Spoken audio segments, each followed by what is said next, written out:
વિચારો તો ખરા, આ દુનિયાનો સૌથી શક્તિશાળી શબ્દ કયો હશે? ના, કોઈ મોટો અઘરો શબ્દ નથી. એ તો એકદમ નાનો, સાવ સરળ શબ્દ છે, જે આપણે બધાએ બાળપણમાં સૌથી પહેલાં શીખ્યો હશે. અને એ છે કેમ. બસ આ એક જ શબ્દ, પણ એની પાછળ આખા બ્રહ્માંડની શોધખોળ અને જ્ઞાનનું રહસ્ય છુપાયેલું છે. આપણી આ સફરની શરૂઆત એક સુંદર કવિતાથી થાય છે. એવી કવિતા જે આપણને આપણા બાળપણમાં પાછા લઈ જાય છે. યાદ છે એ દિવસો જ્યારે આપણી આસપાસની દરેક વસ્તુ એક જાદુ જેવી લાગતી હતી અને મગજમાં બસ સવાલો જ સવાલો ઉઠતા હતા. દરેક વસ્તુ પાછળનું કારણ જાણવાની એક અજીબ તડપ રહેતી હતી. આ કવિતાનો જે નાનો છોકરો છે ને, એ ફક્ત એક પાત્ર નથી, એ તો આપણા બધાની અંદર રહેલી જિજ્ઞાસાનું પ્રતીક છે. હા, એ જ અવાજ જે આપણને સતત પૂછવા માટે ઉશ્કેરે છે કે આવું કેમ? અને આ કેમ પૂછવાની આદત જ આપણને માણસ બનાવે છે, આપણને આગળ વધારે છે. એટલે આ કોઈ એક બાળકની વાર્તા નથી. આ તો આપણા સૌનો, આખી માનવજાતનો અનુભવ છે. આપણે બધા એ તબક્કામાંથી પસાર થયા છીએ જ્યાં દુનિયા એક મોટા કોયડા જેવી લાગતી હતી અને આપણું કામ હતું એ કોયડાના ટુકડા ભેગા કરવાનું, એક પછી એક કેમ પૂછીને. અને આ સવાલોની તો કોઈ લિમિટ જ નહોતી. કેમ આ, કેમ પેલું, ત્યારે કેમ, હવે કેમ અને કેમ નહીં? પ્રશ્નોની આ જે આખી વણઝાર છે ને, એ બતાવે છે કે જાણવાની આપણી ભૂખ કેટલી બધી તીવ્ર હોય છે. એના માટે કોઈ સીમા નથી, કોઈ ફૂલસ્ટોપ નથી, બસ પ્રશ્નો જ પ્રશ્નો. પણ આ સતત સવાલો પૂછવાની પ્રક્રિયા જ આપણને જવાબોની એક રોમાંચક સફર પર લઈ જાય છે. અને આ સફરમાં આપણને ધીમે ધીમે આપણી આસપાસની દુનિયાના નક્કર વૈજ્ઞાનિક જવાબો મળવા લાગે છે. તો ચાલો આ કવિતામાંથી જ કેટલાક પ્રશ્નો લઈએ અને જોઈએ કે વિજ્ઞાન એના કોયડા કેવી રીતે ઉકેલે છે. કવિતાનો પહેલો સવાલ જુઓ. કેટલો બધો સામાન્ય છે, પણ કેટલો મહત્વનો. અમુક વસ્તુઓ પાણી પર આરામથી તરે છે, જ્યારે બીજી કેટલીક સીધી તળિયે પહોંચી જાય છે. પણ આવું કેમ? આ નાના અમથા અવલોકન પાછળ તો ભૌતિક વિજ્ઞાનનો એક મોટો સિદ્ધાંત છુપાયેલો છે. તો આનો જવાબ છે ઘનતા, જેને આપણે અંગ્રેજીમાં ડેન્સિટી કહીએ છીએ. સિદ્ધાંત એકદમ સીધો છે. જે વસ્તુની ઘનતા પાણી કરતાં ઓછી હોય એ તરી જાય, જેમ કે લાકડું. અને જેની ઘનતા પાણી કરતાં વધારે હોય એ ડૂબી જાય, જેમ કે આરસ કે પથ્થર. જોયું? એક નાનકડા કેમ પૂછવાથી આપણે સીધા ફિઝિક્સના એક મોટા નિયમ સુધી પહોંચી ગયા. સારું, હવે પાણીમાંથી નીકળીને જરા આકાશ તરફ નજર કરીએ. આ સૂરજ જે આપણને દરરોજ આટલો બધો પ્રકાશ અને ગરમી આપે છે, એની પાસે આટલી બધી ઊર્જા આવે છે ક્યાંથી? અને આ સરસ મજાનો પવન જે આપણને સ્પર્શીને જાય છે, એનું મૂળ શું છે?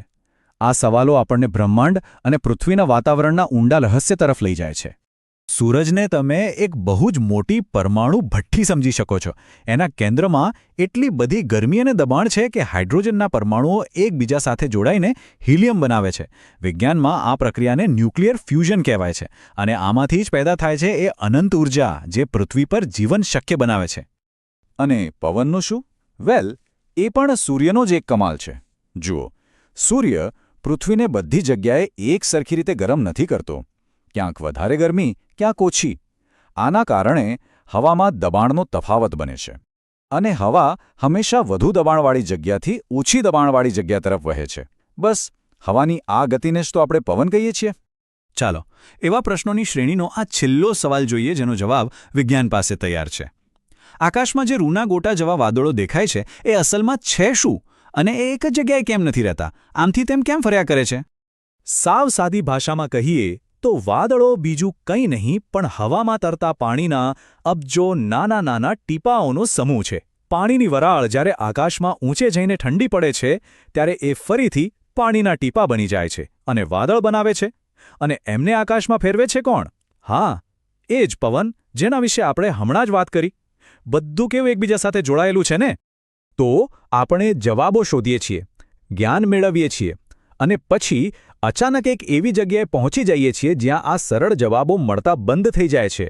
કવિતાની આ પંક્તિઓ બસ એ જ વાત કહે છે.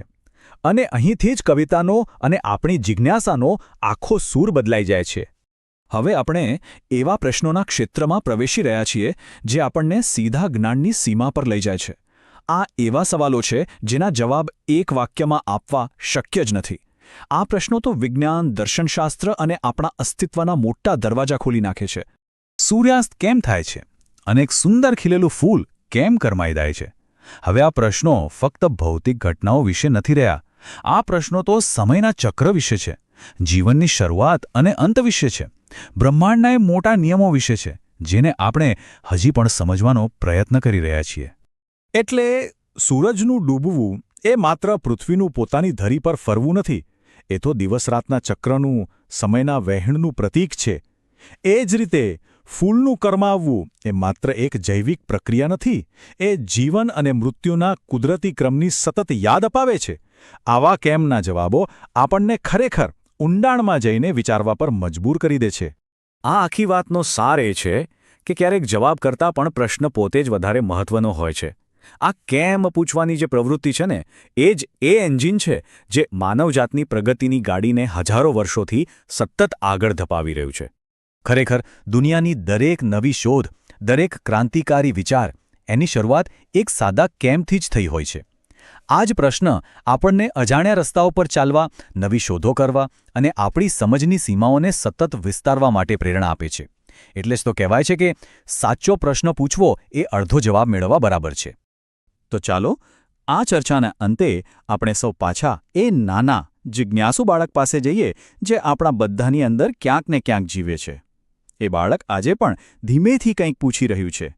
તો એવો કયો મોટો પ્રશ્ન છે જેનું કેમ આપણા મનમાં સતત ગુંજ્યા કરે છે અને આપણને કંઈક નવું શોધવા માટે પ્રેરણા આપે છે?